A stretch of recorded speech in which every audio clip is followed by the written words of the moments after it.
Good morning, my dear lovely students. How are you all? I hope you all are doing well. In today's class, we'll continue our chapter, Our Body. In previous class, we already discussed the 2 pages of the chapter. Now we will discuss page number 10, 11 and 12. So let's start our class.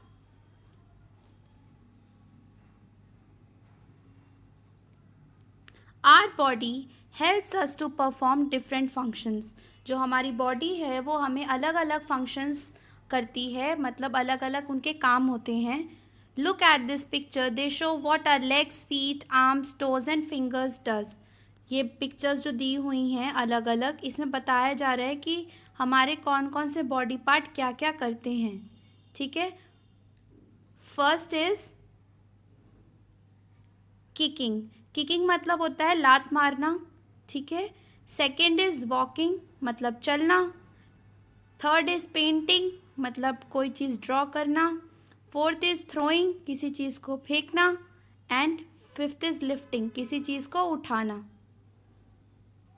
सो हम देख सकते हैं कि किस body part में कौन सी चीज़ें use की जा रही हैं. जैसे किकिंग में लेग के पार्ट्स, वॉकिंग में भी लेग्स के सारे पार्ट्स, पेंटिंग में हैंड्स के सारे पार्ट्स, थ्रोइंग में आपके थ्रोइंग में आपके जो हैंड्स के सारे पार्ट्स हैं वो यूज़ हो रहे हैं, और लिफ्टिंग में भी आपके हैंड्स के सारे पार्ट्स यूज़ हो रहे हैं.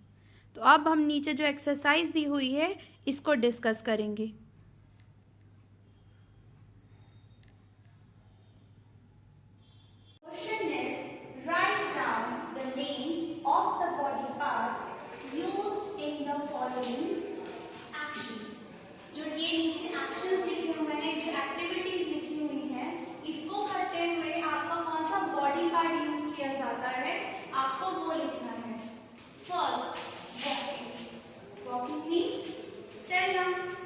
तो हम अगर ध्यान से देखें तो चलने में क्या यूज हो रहा है, हमारे लेग्स, हमारे टोज, हमारे फीट. तो हम इसमें लिखेंगे legs, feet, toes. Okay. Next lifting. Lifting मतलब होता है किसी भी चीज को उठाना. ओके. तो अगर हम ध्यान से देखें तो देखिए हमें उठाने में किस किस चीज की हेल्प हो रही है.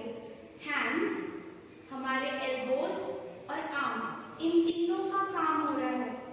हैंड्स, फिंगर्स, एल्बो और आर्म्स, दैट मीन्स हमारे पूरा हैंड जो है वो इसमें यूज किया जा रहा है. So we write now arms, elbow,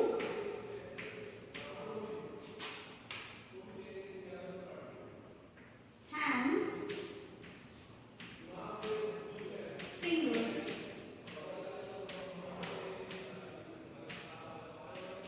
कई बच्चे ये भी कह सकते हैं कि हैंड्स के ये सारे पार्ट हैं, तभी लेग्स के फीट और टोज पार्ट है.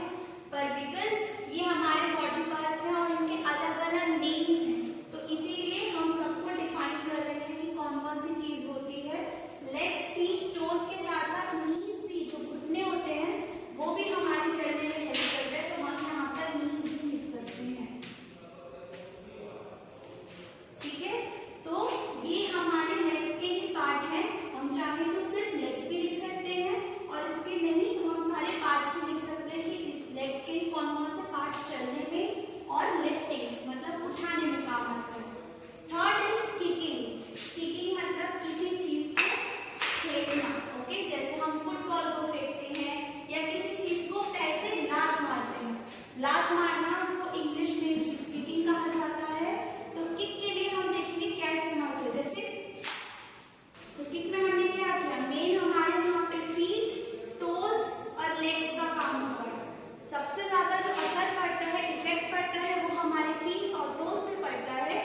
मेन फिंगर्स यूज होती हैं, but because they are the part of hands that's why we will write hands also. हम अगर आपसे कोई पूछे तो आप हैंड्स में आंसर दे सकते हैं एंड फिंगर्स में आंसर दे सकते हैं and both answers will be right. Next is throwing. Throwing मतलब होता है किसी चीज को फेंकना। Okay, I can't throw the duster because वो किसी चीज को चोट पहुंचा सकता है, बट थ्रोइंग मीन्स है ओके हम किसी भी चीज को जब फेंकते हैं फुल फोर्स के साथ, दैट इज कॉल्ड थ्रोइंग। फेंकना। तो हम लोग जब थ्रो करते हैं तो हम ध्यान से देखें तो हमारे फिंगर्स यूज में, क्योंकि उस चीज को हमने पकड़ा है, इसको हमने पकड़ा हुआ है अपने फिंगर से। जब हम इसे फोर्स कर रहे हैं तो हमारे आर्म्स, एल्बोस और हैंड्स तीनों का ही यूज हो रहा है और इसमें तीनों ही इस्तेमाल हो रहे हैं। We can also write down shoulders, because जब हम थ्रो करते हैं तो हमारे शोल्डर्स जॉइंट भी उसमें हेल्प करते हैं। अगर शोल्डर्स को आप रिस्ट्रिक्ट करोगे तो आप अच्छे से थ्रो नहीं कर पाओगे। जब आप एक्टिविटी भी देखते होगे कि किसी को कोई चीज थ्रो करनी है तो वो सबको यूज करके करते हैं। So we can write down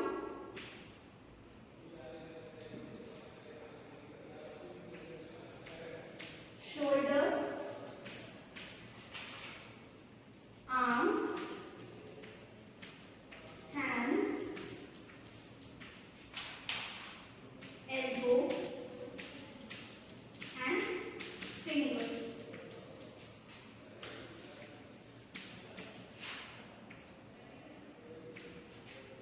So we'll repeat it, twice it again.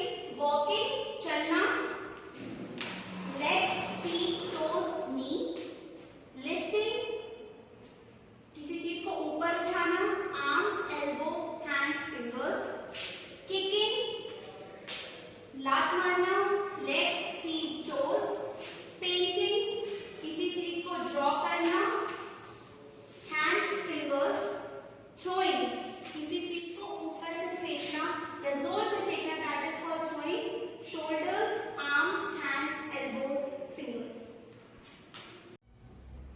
Now we'll come to page number 11 for scholastic assessment. Think and answer. आपको सोच के इनके आंसर्स देने हैं। First question is match the following. आपको इस part को इधर के सही आंसर से मैच करना है, मतलब मिलाना है। Okay, so first is we speak with our. हम किससे बोलते हैं? Eyes, walk, tongue, 10 toes, ears. तो अगर हम इसमें सही आंसर्स देखें तो right answer will be tongue. हम टंग की हेल्प से ही बोलते हैं। वी हैव, हमारे क्या हैं? आईज भी हैं, 10 टोज भी हैं, ईयर्स भी हैं। पर हम बाकी को देखें, पहले फिफ्थ से स्टार्ट करें। वी सी विद आर, हम किससे देखते हैं? अपनी आँखों से देखते हैं। Legs help us to walk, legs हमारी वॉक करने में हेल्प करते हैं। वी हैव 2 ईयर्स, हमारी 2 आईज ईयर्स होते हैं। वी हैव 10 टोज, हमारे पैर की 10 उंगलियां होती हैं। Next, fill in the blanks. We have dash fingers in each hand. आपको ये जो 5 ऑप्शंस दिए हैं, इन्हीं से आपको जो है answers in 5 fill in the blanks को भरना है। We have dash fingers in each hand, हमारी हर हैंड में कितनी फिंगर्स होती हैं? So we know 5।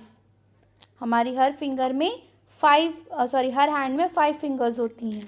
Next, we have 1 dash, हमारे एक क्या है? तो हमारी एक नोज है। Our dash is a wonderful machine, हमारी जो इनमें से क्या ऑप्शन है? अगर हमने चैप्टर को ढंग से पढ़ा होगा तो answer is body. Our body is a wonderful machine. We carry our school bag on our, हम जो अपना स्कूल बैग है वो किस पर कैरी करते हैं? कंधों पर, शोल्डर्स पर। 4, वी हैव 2 डैश, हमारे 2 क्या हैं? हैंड्स, हमारे 2 हाथ हैं। So I repeat it again. We have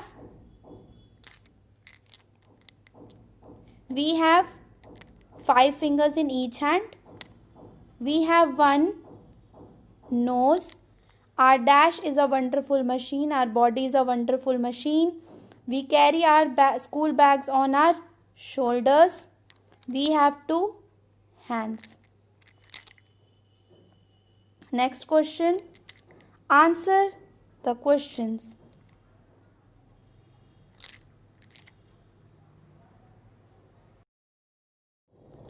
so if you can see, मैंने बुक के जो 3 क्वेश्चंस हैं उनके आंसर्स भी आपके हेल्प के लिए यहाँ लिख दिए हैं. First question is what is our body made up of. हमारी बॉडी किस चीज़ से बनी हुई है. सो वो बुक के फर्स्ट पेज पर ही है. Our body is made up of different parts. हमारा जो शरीर है वो अलग अलग बॉडी पार्ट से मिलकर बना है. Next, why should we take care of our body. हमें अपनी बॉडी का ध्यान क्यों रखना चाहिए. We should take care of our body because it makes our body healthy. ठीक है, हमें अपनी बॉडी का ध्यान इसलिए रखना चाहिए क्योंकि ये हमारी बॉडी को हेल्दी बनाती है, हमें स्वस्थ रखती है. Third question, name any 5 parts of our body. आपको अपनी बॉडी पार्ट्स के कोई भी 5 बॉडी पार्ट्स अपनी बॉडी के 5 बॉडी पार्ट्स बताने हैं. मैंने यहाँ पर 5 लिखे हैं. इट्स नॉट नेसेसरी, आप दूसरे भी बॉडी पार्ट्स लिख सकते हैं. मैंने लिखा है eyes, ears, nose, hands and arms.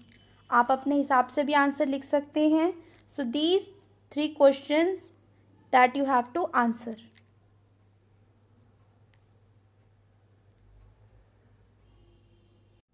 On page number 12, you have to answer these 2 fill in the blanks.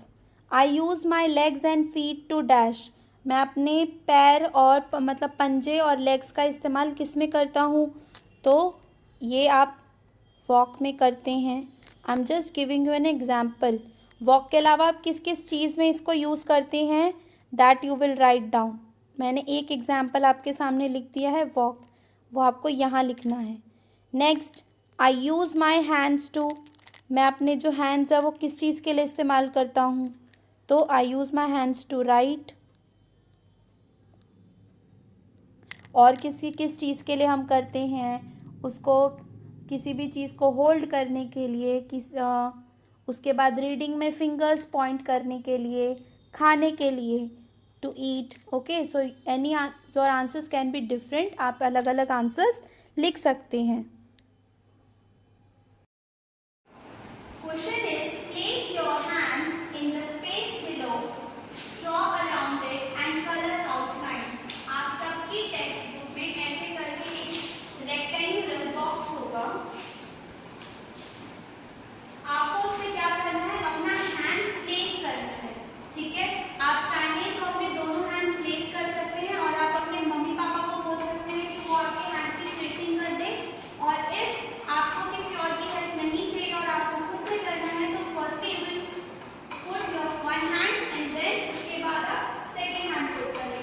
First hand लेंगे, इसको ट्रेस करेंगे पेंसिल से. आप इसकी आउटलाइनिंग करेंगे.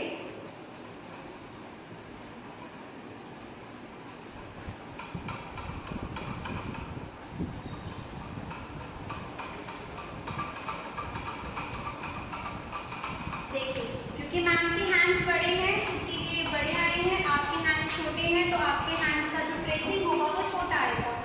ये आपका वन हैंड का हो गया. अब हम सेकेंड हैंड को यहाँ प्लेस करेंगे और फिर इसको भी ट्रेस करेंगे.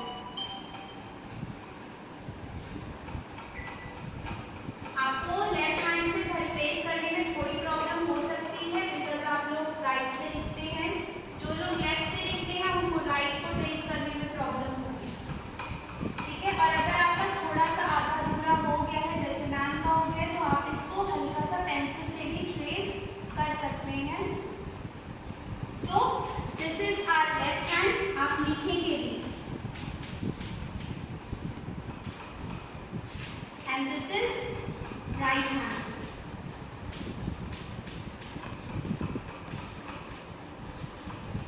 सेकेंड लिखा है draw around it and colour outline. आपको आउटलाइन को कलर करना है, आपको अंदर कलर नहीं करना है. आउटलाइन मीन्स बाहर की लेयर जो है. तो आप चाहें तो इसको क्रेयॉन किसी भी कलर से आउटलाइन कर सकते हैं, चाहे तो स्केच पेन से कर सकते हैं, बट आई विल प्रेफर आप पेंसिल कलर या क्रेयॉन्स कलर से यूज़ करें. इसे आप टेक्स्ट बुक में नहीं करेंगे, इसे नोटबुक में करेंगे. अगर आप टेक्स्ट बुक में कर रहे हैं तो आप सिर्फ क्रेयॉन और पेंसिल कलर्स यूज़ करेंगे. एंड हम दोनों की हैंड्स को ट्रेस करेंगे. पेंसिल से बनाने के बाद हम पेंसिल कलर या क्रेयॉन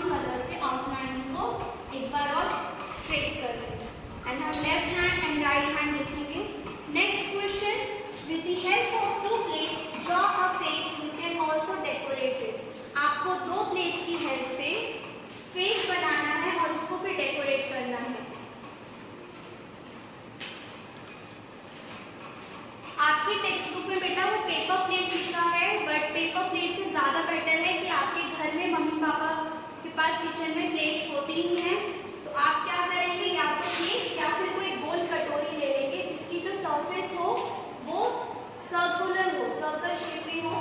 आपको सिर्फ उसकी कॉर्नर्स को ट्रेस करना है, जैसे मैं आप कर रही हूँ। फर्स्ट बनाया, सेकेंड जस्ट उसके सामने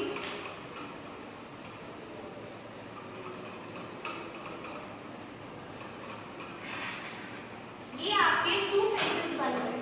अब आपको इसके अंदर जो हमारे फेस के अंदर होता है, eyes, nose, ears, lips, teeth, chin, ये सारी चीजें बनानी है, आईब्रोज, आईलैशेस। आप चाहें तो इसको डेकोरेट भी कर सकते हैं। डेकोरेट कैसे, अगर आपके घर में वूल है, ऊन है, तो आप ऊन से, ब्लैक वूल से उनके हेयर्स बना सकते हैं। अगर वो नहीं है तो आप पेपर के ब्लैक स्ट्रिप्स, मतलब छोटे छोटे आप कागज के लंबी लंबी लाइन खींचिए, उसको यहाँ पर हेयर्स की तरह प्लेस कर सकते हैं। देन आपको यहाँ पर ड्रॉ करना है। आप मैम से ज्यादा अच्छी ड्राइंग कर सकते हैं, इतना मुझे पता है।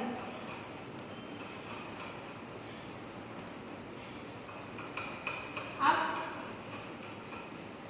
बिकॉज हमारी आईलैशेस भी होती हैं, टेलिंग यू अगेन, आप मैम से ज्यादा अच्छी ड्राइंग कर सकते हैं।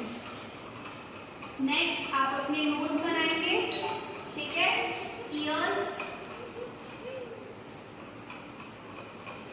लिप्स। अगर आपको स्माइल करना अच्छा नहीं लगता तो आप सिर्फ लिप्स बनाएंगे, और अगर आपको मैम की तरफ दांत दिखाना अच्छा लगता है तो आप लिप्स के अंदर टीथ भी दिखा सकते हैं।